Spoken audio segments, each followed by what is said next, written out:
Hello, welcome to my YouTube channel.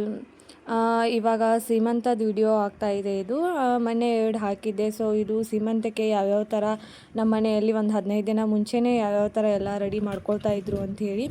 So ಅದೇ video ಮಾಡ್ತಾಯಿದ್ದೀನಿ. ಅದೇ ವಿಡಿಯೋ ಆಗಿರುತ್ತೆ. ಇದು ತಮ್ಮೇಲೆ ನೋಡಿದ್ರೇ ಗೊತ್ತಾಗುತ್ತೆ ನಿಮಗೆ.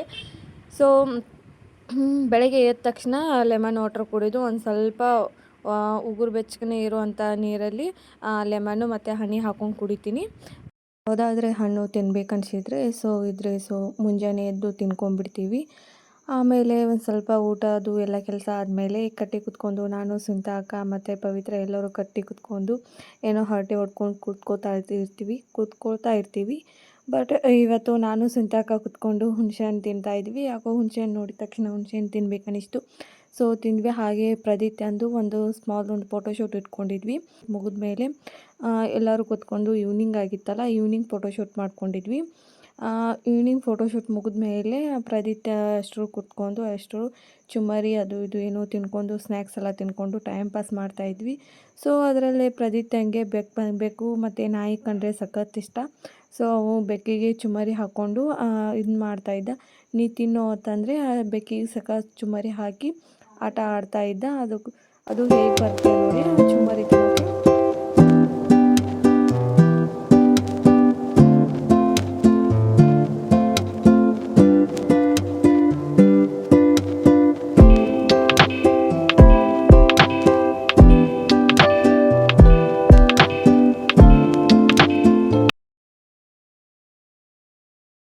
ಯಾಕೋ ಗೊತ್ತಿಲ್ಲ, ರವೆ ಉಂಡೆ ತಿನ್ಬೇಕಂತೇಳಿ ಅನ್ನಿಸ್ತಾ ಇತ್ತು ತುಂಬಾ.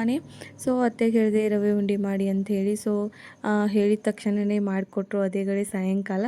ಸೊ ಅದನ್ನೇ ರವೆ ಉಂಡೆನ ಮನೆಯವರೆಲ್ಲರಿಗೂ ಆಗುತ್ತೆ ಮತ್ತು ದೊಡ್ಡಮ್ಮನಿಗೂ ಒಯ್ಯಬೇಕಾಗಿತ್ತು. ಸೊ ಅದು ಅವ್ರಿಗೂ ಆಗುತ್ತೆ ಅಂಥೇಳಿ ಸೊ ಎಲ್ಲರಿಗೂ ಸೇರಿಸಿ ಜಾಸ್ತಿನೇ ಮಾಡಿಬಿಟ್ಟಿದ್ರು.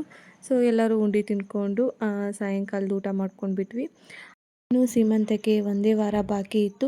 ಸೊ ಅಷ್ಟರಲ್ಲಿ ಎಲ್ಲ ರೆಡಿ ಮಾಡ್ಕೋಬೇಕಂತೇಳಿ ರವಿವಾರ ಸಂತೆಯಲ್ಲಿ ಒಂದು ಚೀಲ ಈರುಳ್ಳಿ ತೊಗೊಂಬಂದಿದ್ರು. ಸೊ ಅದರಲ್ಲಿ ಒಂದು ಸ್ವಲ್ಪ ಕೆಟ್ಟಿದ್ದು. ಸೊ ಅದನ್ನೇ ಎಲ್ಲ ಇಲ್ಲಿ ತೊಟ್ಟಿ ಸುಲಿದು ಸ್ವಚ್ಛ ಮಾಡ್ಕೊಳ್ತಾ ಇದ್ರು. ಹಾಗೆ ಏನೇ ಇದ್ದರೂ ಫಂಕ್ಷನು ಒಂದು ವಾರ ಅಥವಾ 15 ದಿನ ಮುಂಚೆನೇ ಎಲ್ಲ ಸ್ಟಾರ್ಟ್ ಆಗಿಬಿಡುತ್ತೆ ಮನೆಯಲ್ಲಿ. ನಿಹಾಲು ಮತ್ತು ಪ್ರದಿತ್ಯ ಸಾಯಂಕಾಲ ಟೈಮ್ ಪಾಸ್ ಮಾಡ್ತಾಯಿದ್ರು. ನಾ ಈಚೆ ಕಡೆ ಮನೆಯಲ್ಲಿರ್ತೀನಲ್ಲ ಒಬ್ಬಳೇ. ಸೊ ಪವಿತ್ರ ನಿಹಾಲ್ನ ಮತ್ತು ಪ್ರದಿತ್ಯನ ಕರ್ಕೊಂಬಂದು ಈಚೆ ಕಡೆಯೇ ಟೈಮ್ ಪಾಸ್ ಮಾಡ್ತಾಯಿದ್ಲು.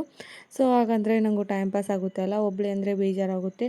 ಸೊ ಕೂತು ಅಂಥೇಳಿ ಸಾಯಂಕಾಲ ಈಚೆ ಕಡೆಯೇ ಪ್ರದಿತ್ಯ ಮತ್ತು ಗುಂಡನ್ನ ಕರ್ಕೊಂಬಂದು ಹಾಗೆ ಟೈಮ್ ಪಾಸ್ ಮಾಡ್ತಾಯಿದ್ರು. ಮನೆಯಲ್ಲಿ ಮಕ್ಕಳು ಇರೋದೇ ಚಂದ ಅಲ್ಲ. ಸೊ ಎಂಟರ್ಟೈನ್ಮೆಂಟ್ ಮಾಡ್ತಾರೆ ಅಂತ ಹೇಳಿ ನೋಡಿ ಇವರಿಬ್ರು. मोठी होईल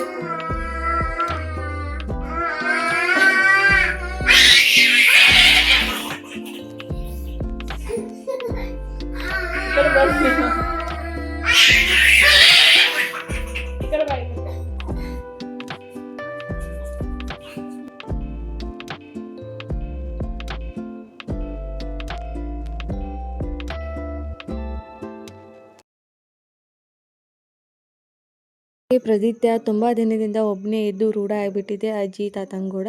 ಸೊ ನಿಹಾಲ್ ಬಂದ ತಕ್ಷಣ ಅವನಿಗೆ ಒಂದು ಸ್ವಲ್ಪ ಜೆಲಸಿ ಸ್ಟಾರ್ಟ್ ಆಗಿತ್ತು. ಸೊ ನಿಹಾಲ್ನ ಅಜ್ಜಿ ಕರ್ಕೋಬಾರ್ದಂಥೇಳಿ ಅಳ್ತಾ ಇದ್ದ. ಇಲ್ಲಿ ನಿಹಾಲ್ನ ಯಾಕೆ ಕರ್ಕೋತೀರ ಅಂಥೇಳಿ ಇಲ್ಲಿ ಅಳ್ತಾ ಇದ್ದಾನೆ ಎಷ್ಟು ಚಂದ. ಸೊ ಹಾಗೆ ಮಧ್ಯಾಹ್ನ ಮತ್ತು ಟೈಮ್ ಪಾಸ್ ಮಾಡೋಕ್ಕೆ ಪ್ರದಿತ್ಯ ಮತ್ತು ನಿಹಾಲ್ನ ಕರ್ಕೊಂಡು ದನಗಳ ಸಡ್ಡಲ್ಲಿ ಕೂತ್ಕೊಂಡಿದ್ವಿ. ಯಾಕಂದರೆ ಪ್ರದಿತ್ಯನಿಗೆ ದನಗಳಂದರೆ ಸಖತ್ ಇಷ್ಟ, ನಿಹಾಲ್ಗೂ ಸಖತ್ ಇಷ್ಟ. ಈ ಥರ ಮೇಕೆ ಕೊಟ್ಟಿಗೆಯಲ್ಲಿ ಮಲ್ಕೊಂಡು ಟೈಮ್ ಪಾಸ್ ಮಾಡ್ತಾಯಿದ್ದ, ಎಷ್ಟು ಚಂದ ಆಟ ಆಡ್ತಾಯಿದ್ದ. ಸೊ ಬಿಡ್ತೀನಿ ತಡಿ ನಿಮ್ಮ ಪಪ್ಪಾಗೆ ಇದನ್ನೆಲ್ಲ ಅಂಥೇಳಿ ಸೊ ಅದನ್ನು ವಿಡಿಯೋ ಮಾಡ್ಕೊಳ್ತಾ ಇದ್ದೆ. ಪ್ರದಿತ್ಯಂಗೆ ಹಂಬ ಹೇಗೆ ಓದಿರುತ್ತೆ ಅಂತ ಕೇಳಿದ್ರಿ, ಯಾವ ಥರ ಹೇಳ್ತಾನೆ ಕೇಳಿದ್ರಿ.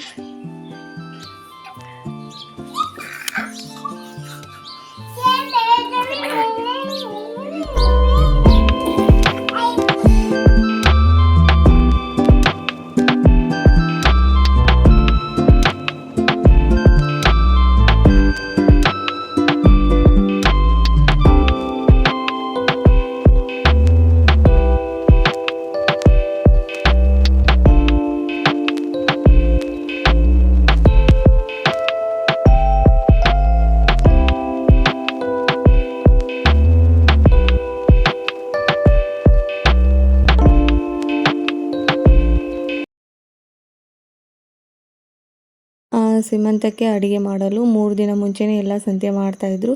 ಸೊ ಅದನ್ನೇ ಸಂತೆ ಬಂದಿರೋದನ್ನೆಲ್ಲ ರೇಷನನ್ನು ಎಲ್ಲ ಇಳಿಸ್ತಾಯಿದ್ರು. ಸೊ ನಾ ಇದ್ದೀನಲ್ಲ, ಸೊ ಅದೇ ಮನೆಯಲ್ಲಿ ಇಳಿಸ್ತಾಯಿದ್ರು. ಯಾಕಂದರೆ ಇಲ್ಲಿ ಒಂದು ಕಿಚನ್ನು ಗೋಡೌನ್ ಥರ ಇದೆ. ಸೊ ಅದೇ ಗೋಡೌನಲ್ಲಿ ಎಲ್ಲವನ್ನು ರೇಷನನ್ನು ಎತ್ತಿಡ್ತಾಯಿದ್ರು. ಅದೇ ಕಾರಲ್ಲಿ ಬರಲ್ಲ ಅಂಥೇಳಿ ಸೊ ಆಟೋ ಮಾಡಿಕೊಂಡು ಎಲ್ಲ ತೊಗೊಂಬಂದಿದ್ರು. ಸೊ ಅದನ್ನು ಯಾವ ಥರ ಒಡ್ತಾ ಇದ್ದಾರೆ ನೋಡಿ, ತಂದು ಅಂತೇಳಿ ಅಡ್ವಾನ್ಸ್ 3 ದಿನ ಮುಂಚೆನೇ ರೇಷನನ್ನು ಎಲ್ಲ ತಂದಿಡ್ತಾಯಿದ್ರು. ಯಾಕಂದರೆ ಸೊ ಗಡಿಬಿಡಿಯಲ್ಲಿ ಆಮೇಲೆ ಏನಾದರೂ ಒಂದು ಮರುವಾಗುತ್ತೆ ಅಂಥೇಳಿ ಸೊ ಅಡ್ವಾನ್ಸನ್ನೇ ಎಲ್ಲ ತಂದು ರೇಷನ್ ಇಡ್ತಾಯಿದ್ರು. ಅದನ್ನೆಲ್ಲ ನೀಟಾಗಿ ಜೋಡಿಸಿ ಇಡಬೇಕಲ್ಲ, ಸೊ ಜೋಡಿಸಿ ಇಡ್ತಾಯಿದ್ರು. ಆಮೇಲೆ ರೊಟ್ಟಿ ತರೋದು ಮತ್ತು ಅದು ಇದು ಇನ್ನೂ ತುಂಬಾ ಕೆಲಸ ಇತ್ತು. ಸೊ ಬೇಗ ಎಲ್ಲ ಇಳಿಸಿ ಎತ್ತಿಡ್ತಾಯಿದ್ರು.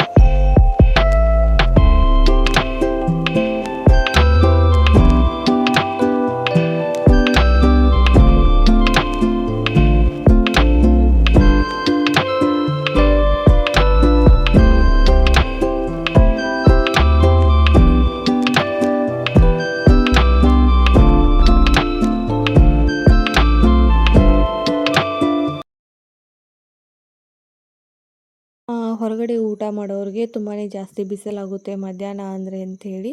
ಸೊ ಇಲ್ಲಿ ಯಾವುದೇ ಫಂಕ್ಷನ್ ಆದರೂ ನಮ್ಮ ಕಡೆ ಏನು ಮಾಡ್ತಾರೆ ಅಂದರೆ ಫಸ್ಟು ಹಂದ್ರವನ್ನು ಹಾಕ್ತಾರೆ. ಮರುದಿನ ನಾಳೆ ಫಂಕ್ಷನ್ ಅಂದರೆ ಇವತ್ತೆಲ್ಲ ಹಂದ್ರ ಹಾಕಿ ರೆಡಿ ಮಾಡ್ತಾಯಿದ್ರು.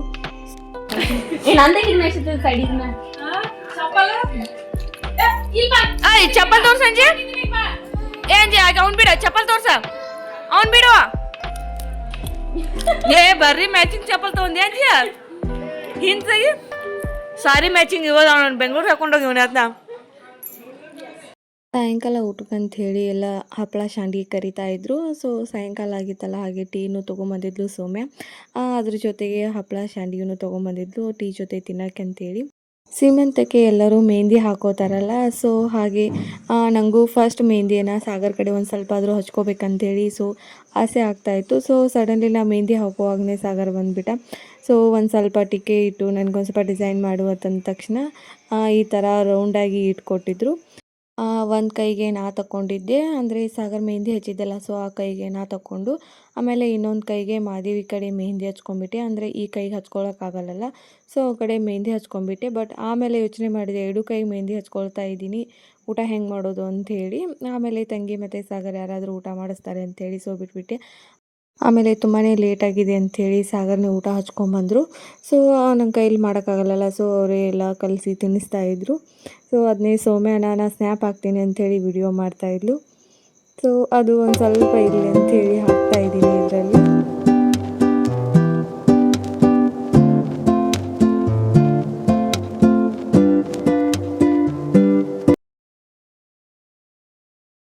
ಇದು ಮಾರನೇ ದಿನ ಮಧ್ಯಾಹ್ನ ಊಟಕ್ಕೆ ಅಂಥೇಳಿ ಈ ಥರ ವೆರೈಟಿ ಮಾಡಿದರು. ಆಮೇಲೆ ನನಗೆ ಅವಾಗವಾಗ ಒಂದು ಸ್ವಲ್ಪ ಲೆಮನ್ ಜ್ಯೂಸ್ ಕುಡಿತಾ ಇರ್ತೀನಿ. ಯಾಕಂದರೆ ಒಂಥರ ಡಿಹೈಡ್ರೇಷನ್ ಆದಂಗೆ ಆಗುತ್ತೆ ಒಂದೊಂದು ಸಾರಿ, ತುಂಬ ಸುಸ್ತಾಗೋದು, ವಾಮಿಟ್ ಬಂದಂಗೆ ಆಗುತ್ತಲ್ಲ. ಸೊ ನಾನು ಅವಾಗೆಲ್ಲ ಲೆಮನ್ ಜ್ಯೂಸನ್ನು ಮಾಡ್ಕೊಂಡು ಕುಡಿತೀನಿ. ಆದಷ್ಟು ಇಲ್ಲಿ ಸೀಮಂತಕ್ಕಂಥೇಳಿ ಅಡ್ವಾನ್ಸ್ ಎಲ್ಲ ರೆಡಿ ಮಾಡ್ತಾ ಇದ್ರಲ್ಲ, ಸೊ ಅದೇ ವಿಡಿಯೋ ಇದು. ಒಂದು ಸ್ವಲ್ಪ ಹಿಂದೆ ಮುಂದೆ ಆಗಿದೆ ಅಷ್ಟೇ, ವಿಡಿಯೋಸ್ ಎಲ್ಲ ಬಂದುಬಿಟ್ಟು ಲೆಮನ್ ಜ್ಯೂಸ್ ಕುಡಿತಾ ಇದ್ದೆ. ಮತ್ತು ಆ ಕಡೆ ಎಲ್ಲ ಆಚೆ ಕಡೆ ಮನೆಯೆಲ್ಲ ಒಂದು ಸ್ವಲ್ಪ ಹಸನ್ ಮಾಡ್ತಾಯಿದ್ರು. ಹಾಗೆ ಮುಂಜಾನೆ ಎದ್ದ ತಕ್ಷಣ ಡ್ರೈ ಫ್ರೂಟ್ಸ್ ತಿಂತೀನಿ, ಅಥವಾ ಈ ಥರ ನೆನೆ ಹಾಕಿರೋ ಡ್ರೈ ಫ್ರೂಟ್ಸ್ ತಿಂತೀನಿ. ಆಮೇಲೆ ಖರ್ಜೂರ 1-2 ತಿಂತೀನಿ. ಇಲ್ಲಿ ನಿಹಾಲು ಪ್ರದೀಪ್ತಂಗೆ ಎಳ್ನೀರನ್ನು ಕುಡಿಸ್ತಾ ಇದ್ದಾನೆ. ಅದು ಪ್ರದೀಪ್ತಂಗೆ ಕುಡಿಯೋಕ್ಕೆ ಬರ್ತಾ ಇಲ್ಲ. ಅದನ್ನು ನಿಹಾಲ್ ಟ್ರೈ ಮಾಡಿ ಕುಡಿಸ್ತಾ ಇದ್ದಾನೆ, ಯಾವ ಥರ ಕುಡಿಬೇಕಂತೇಳಿ. ಬಟ್ ಪ್ರದೀಪ್ತಂಗೆ ಅದು ಇನ್ನೂ ಸ್ಟ್ರಾ ಈ ಥರ ಎಲ್ಲ ಜಗ್ಗಕ್ಕೆ ಬರಲ್ಲಲ್ಲ, ಇನ್ನೂ ಚಿಕ್ಕವನು. ಸೊ ಅದನ್ನೇ ಅಡ್ಜಸ್ಟ್ ಮಾಡ್ಕೊಂಡು ಕುಡಿತಾ ಇದ್ದ. ಆಮೇಲೆ ಮಾರ್ನಿಂಗ್ ನಾಷ್ಟಕ್ಕಂತೇಳಿ ನಮ್ಮಮ್ಮ ಪಡ್ ಮಾಡಿದರು. ಸೀಮಂತೆಲ್ಲ ಮುಗಿಸ್ಕೊಂಬಂದ್ಮೇಲೆ ಎರ್ದಾಳಕ್ಕಂತ ಹೇಳಿ ಬಂದಿದ್ದೆಲ್ಲ, ಸೊ ಅವಾಗಿನ ವಿಡಿಯೋ ಬಂದುಬಿಟ್ಟು ಇವೆಲ್ಲ ಮಲ್ಬೇರಿ ಅಂಥೇಳಿ ಮನೆ ಹತ್ರನೇ ಆಗಿರ್ತವೆ. ನಮ್ಮ ಕಡೆ ಸೈಡ್ ಬಂದುಬಿಟ್ಟು ಇದಕ್ಕೆ ರೇಷ್ಮೆಕಾಯಿ ಅಂತಾರೆ. ಸೊ ನಿಮ್ಮ ಕಡೆ ಎಲ್ಲ ಏನಂತಾರೆ ಅಂಥೇಳಿ ಕಮೆಂಟ್ ಮಾಡಿ. ಮತ್ತು ಇದಕ್ಕೆ ಮಲ್ಬೇರಿನೂ ಅಂತಾರೆ. ನಮ್ಮ ಸೈಡೆಲ್ಲ ಬಂದುಬಿಟ್ಟು ರೇಷ್ಮೆಕಾಯಿ ಅಂತಾರೆ. ಆದಷ್ಟು ನಾವು ಮನೆ ಹತ್ತಿರ ವಡ್ಡಿಗೆಲ್ಲ ಹಾಕಿರ್ತೀವಲ್ಲ, ಸೊ ತುಂಬಾ ಆಗಿದ್ವು ಕಾಯಿ. ಸೊ ಅದಕ್ಕೆ ಒಂದು ಸ್ವಲ್ಪ ಉಪ್ಪು ಖಾರ ಹಾಕ್ಕೊಂಡು ತಿಂದರೆ ಸಖತ್ತಾಗಿರುತ್ತೆ. ಇದೇ ಥರ ವಿಡಿಯೋ ಕಂಟಿನ್ಯೂ ಆಗಿ ಹಾಕ್ತೀನಿ, ಮಿಸ್ ಮಾಡಿದೆ ನೋಡಿ. Thanks for watching my videos.